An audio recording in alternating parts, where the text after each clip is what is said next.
Okay, so last week or about 2 weeks ago now, I went to go see Christopher Nolan's latest much talked about movie, The Odyssey. And I've been thinking about it ever since.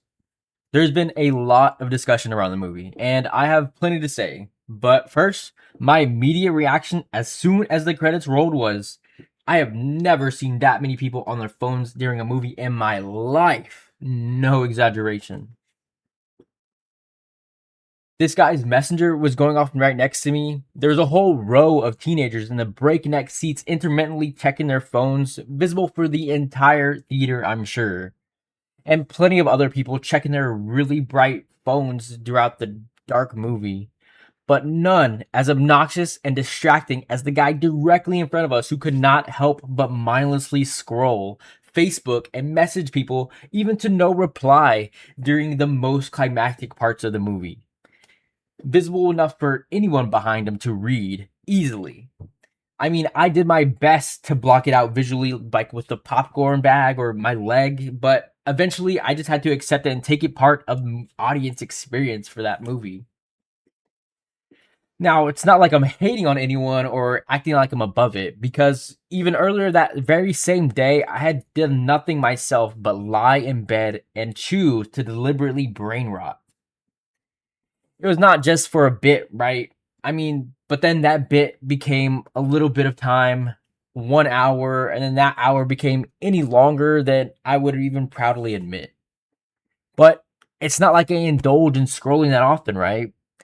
I usually try to stay conscious of screen time and stuff like that, but sometimes it's just really a slippery slope to find yourself lost so deep like that. I know for me, I was feeling especially mentally and emotionally exhausted and made the choice to actively brain rot and do nothing of worth for that whole morning, but indulge my senses and just go numb for a bit, shutting everything else out around me. I know I'm not the only one who's been there, but one video became another and then another until time disappeared and I was just completely caught up. But I couldn't even tell you much of anything that I watched, right? It was some random science diagrams, some cool computer physics simulations, satisfying renders for sure, some really sad girlfriend pranks, racist reactionary AI slop, some shorthand movie recaps, and parents rage baiting their kids, basically. But by the time my girlfriend got home, I could already feel my brain buzzing. So instead of stopping, I just moved those videos from my phone to the TV to keep that wavelength going and get her in it on it as well. Honestly, it wasn't even until that moment that we decided to go see the Odyssey spontaneously, opening night. It wasn't even a movie that was really even on my radar, but the days leading up to the release, there was just so much buzz and controversy around it that I became curious and it piqued my interest. I usually don't even pay attention to casting reactions or online controversy, but the discussion around this film seemed intriguing to me enough that I wanted to see what everyone was talking about. So, luckily, I was able to snag us some top row seats the opening night right before dozing off to sleep on the couch and numbing my mind for a nap after just all that disposable AI slop.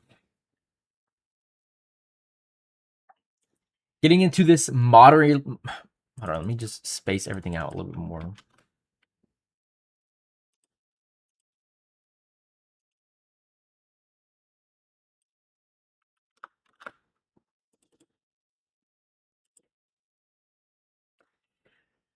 Getting to this modern luxury theater experience with our reserved heated seats and full spacious recliners really set me in the mood to be immersed in this experience and primed me to watch this thousand-year-old epic tale told in the most modern of settings.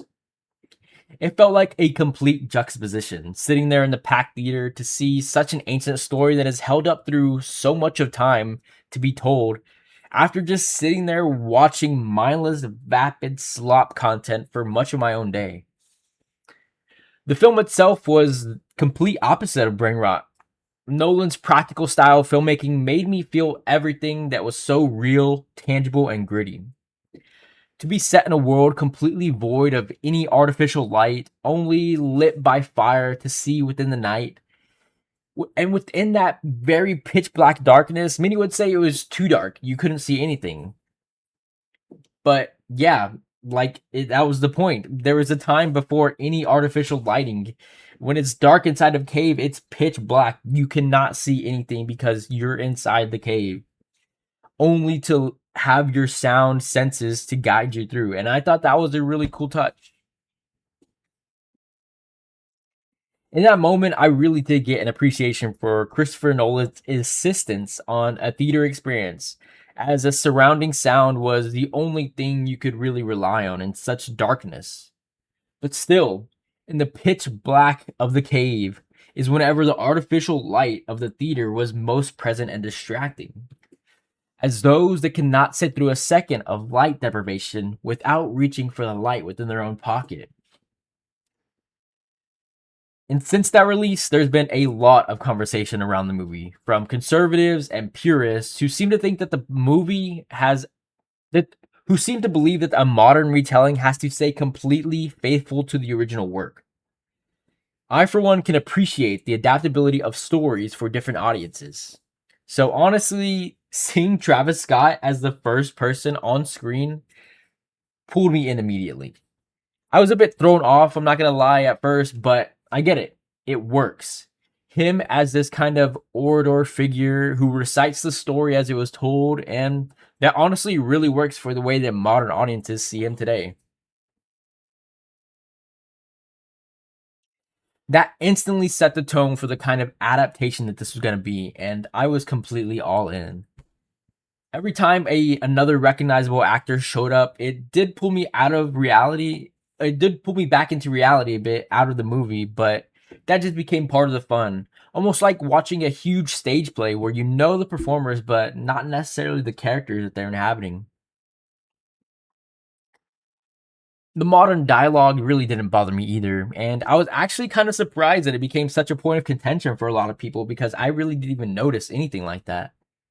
To me, all of those choices felt like part of translating this thousand-year-old ancient mythology into something contemporary audiences could actually feel and get behind, while still preserving the gritty nature of the story. As someone who can get into Percy Jackson but could never really connect with the Odyssey in school, I appreciated finally having a version that brought the story closer instead of keeping it at such a historical distance. A story this old has obviously changed through time, especially coming from a world so much different from ours that it can almost feel alien. But the parts that have survived are the parts that still feel strikingly relevant, even in a fast paced world like the one we live in today.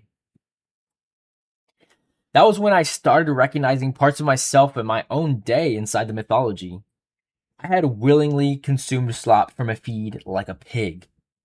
The sirens, now calling from the light within our pockets, speaking directly to our desires, fears, and insecurities. The lotus flower feels like the choice to go passive, to go numb for a while. Numbing yourself from the outside world so that it stops mattering just enough. In that sense, we could all be like Odysseus, drifting from one distraction to another, wandering through a sea of discontent. That was what really struck me most about his journey. Because at a certain point, the question becomes less about whether Odysseus can get home, but more about whether he even wants to still. Enough time spent wandering through discontent can eventually turn into contempt for home. I have not fought in a Trojan War, obviously, but that still feels deeply relatable to our fast moving, disposable world. In the age of information that we now live in, the paradox of choice sits right in our pockets, right in our hands, almost attached to the brain like a ghost limbic nerve. Modern life makes it incredibly easy to believe that there is always something better somewhere else.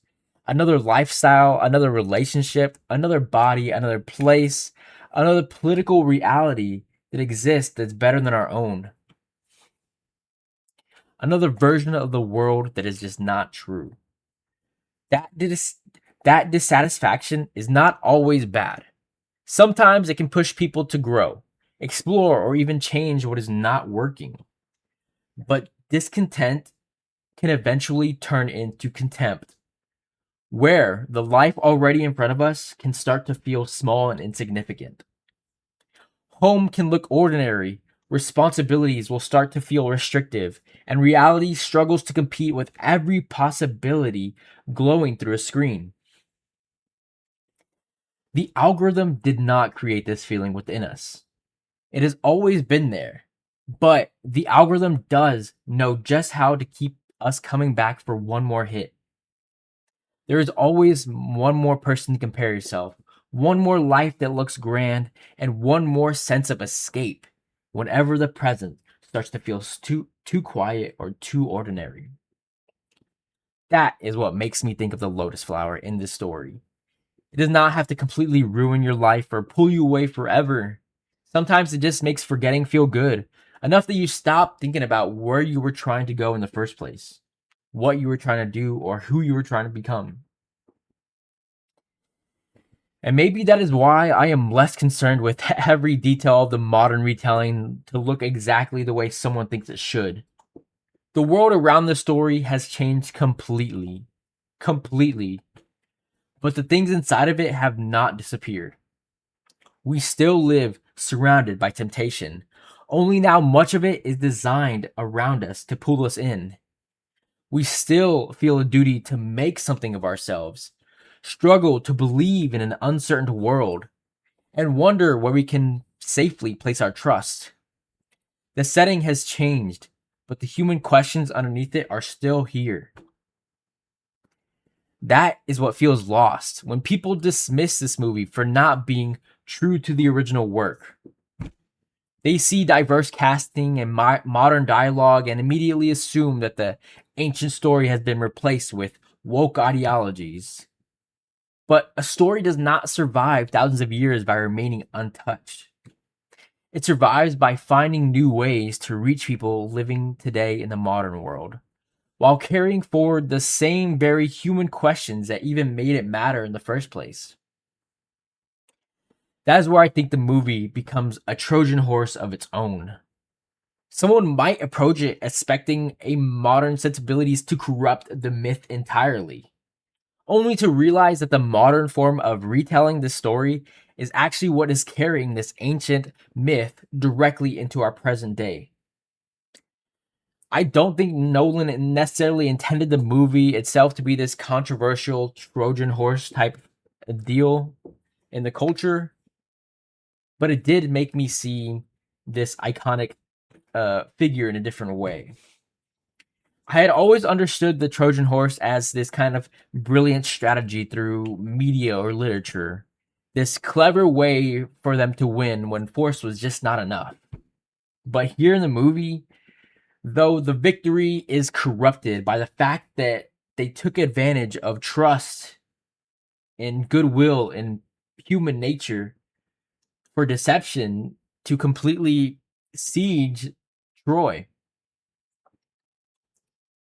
That is what makes the reaction around the movie so blatantly ironic. People claim to be defending the integrity of this ancient story by arguing which faces belong inside of it, while the story itself is concerned with how we treat strangers and what happens when hospitality is betrayed, when trust is betrayed. In trying to protect the myth from outsiders, they end up missing the entire moral question at the heart of it. And the truth is, I did not know the guy sitting in front of us, but I could see pieces of what he was doing on his phone. I didn't know him as a person, but I can only assume he was there to hate watch or just kill time because he came alone, barely seemed interested in the movie, and spent most of it scrolling on Facebook or just messaging people. Something he could have done literally anywhere else. That's what really confused me. Because we live in a time where nearly anything you can imagine is already available in the palm of your hand. And when something else is always within reach, what is directly in front of you becomes to feel insufficient. And maybe that's part of why discontent feels so present today in our modern reality. Everyone seems to be trying to escape something, replace something, or just get somewhere else, right? You hear people say it all the time that everything has gone to shit. People have lost their values completely. The world is coming apart. Sometimes I can feel it too, of course. But sitting there watching this ancient myth told, full of temptation, distrust, and dissatisfaction, the moral failure made me wonder how new that feeling really is. How many people before us have looked around at their own time and believed that they were living in the decline of everything? That question is probably why I've become more interested in historical stories and period pieces as I've gotten older. For a long time, anything set too far in the past just felt archaic to me, almost like being dragged back into a school history lesson. One of the first things that really changed that for me was honestly the Discovery Tour in Assassin's Creed Origins. Being able to freely move through and explore ancient Egypt, seeing how people lived back then, the things that they would build, what they would believe, and how they existed in everyday lives, that made the past feel so much more alive to me, and the lived experiences are real rather than just abstract understandings of ancient civilizations and how people lived. Their circumstances were almost unimaginably different from ours, but the more I learned, the more familiar the human parts of the past became. It gives me this strange kind of temporal sonder. The realization that entire generations once lived inside a present that felt just as immediate to them as ours does now. Their world was not history, it was simply the world they lived in, full of uncertainty, suffering, belief, and whatever meaning they could make from that. Even Cleopatra, she lived among the pyramids that were already ancient to her. Yet from where we stand, it all gets flattened into the same distant past.